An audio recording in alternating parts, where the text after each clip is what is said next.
ठंड शायद विलंब से चल रही है और बहुत धीमी गति से ठंड आ रही है, लेकिन राजनीतिक गर्मी बड़ी तेजी से बढ़ रही है।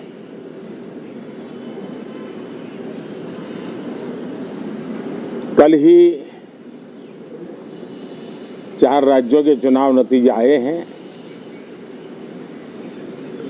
बहुत ही उत्साहवर्धक परिणाम है। ये उनके लिए उत्साहवर्धक है जो देश के सामान्य मानवी के कल्याण के लिए कमिटेड है, जो देश के उज्जवल भविष्य के लिए समर्पित है,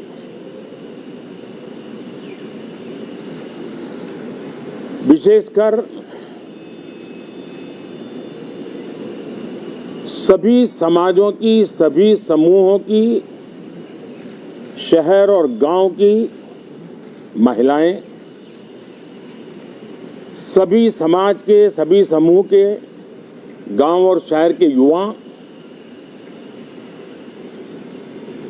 हर समुदाय के, समाज के किसान और मेरे देश के गरीब, ये 4 ऐसी महत्वपूर्ण जातियां हैं जिनका एम्पावरमेंट, उनके भविष्य को सुनिश्चित करने वाली ठोस योजनाएं और लास्ट माइल डिलीवरी,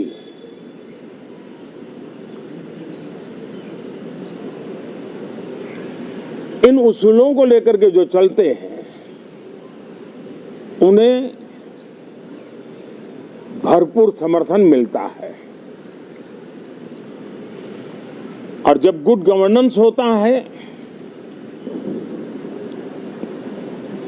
पूर्णतया जनहित के लिए समर्पण होता है, तो एंटी इनकम्बेंसी ये शब्द इरेलेवेंट हो जाता है। और हम लगातार ये देख रहे हैं, कोई इसको प्रो इनकम्बेंसी कहे, कोई इसे गुड गवर्नेंस कहे, कोई इसे ट्रांसपेरेंसी कहे, कोई उसे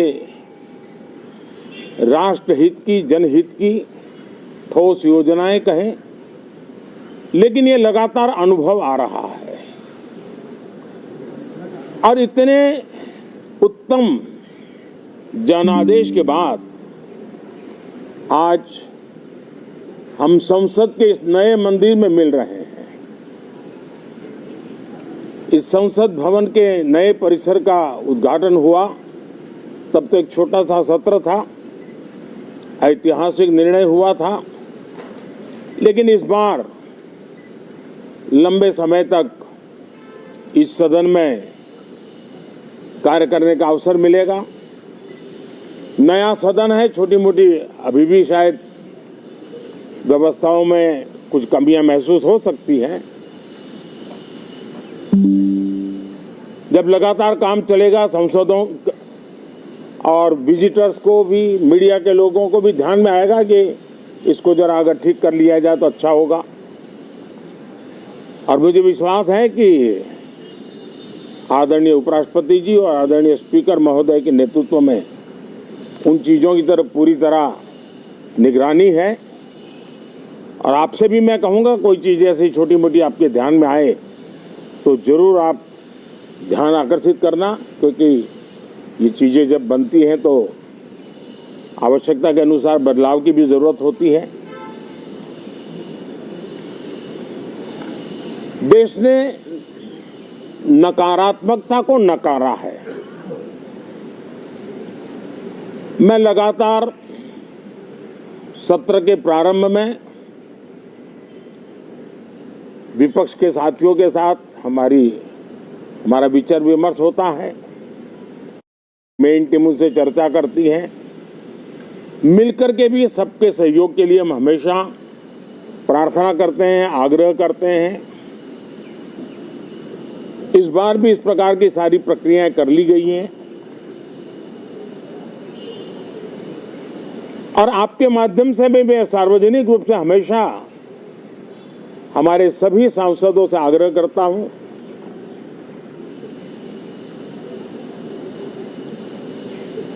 लोकतंत्र का ये मंदिर जन आकांक्षाओं के लिए, विकसित भारत की नींव को अधिक मजबूत बनाने के लिए बहुत महत्वपूर्ण मंच है।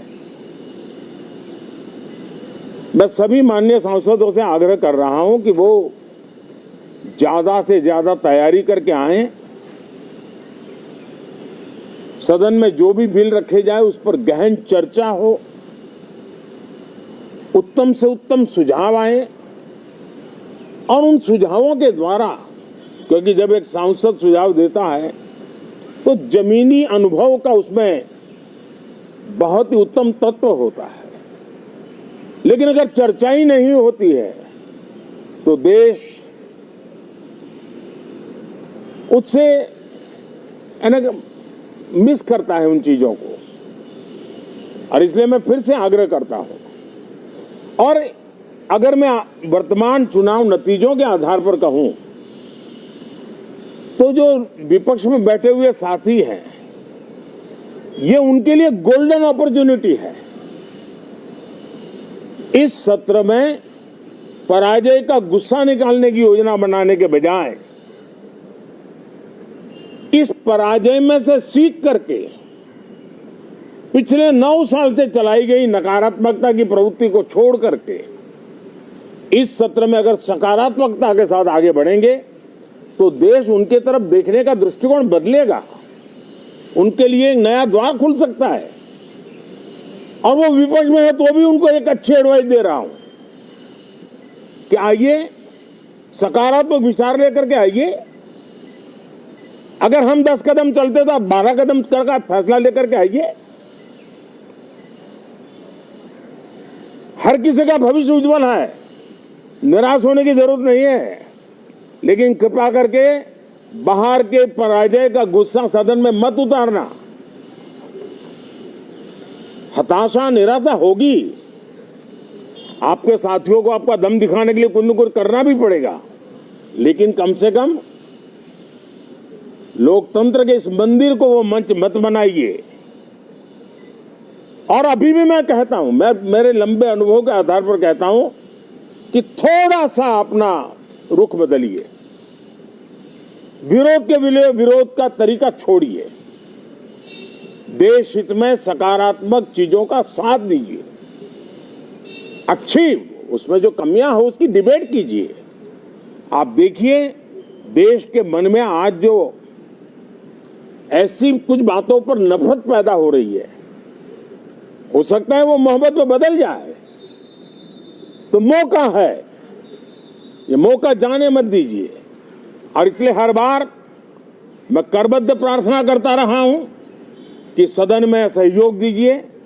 आज मैं राजनीतिक दृष्टिकोण से भी कहना चाहता हूं कि आपका भी भला इसमें है कि आप देश को सकारात्मकता का संदेश दें, आपकी छवि नफरत की और नकारात्मकता की बने, वो लोकतंत्र के लिए अच्छा नहीं है।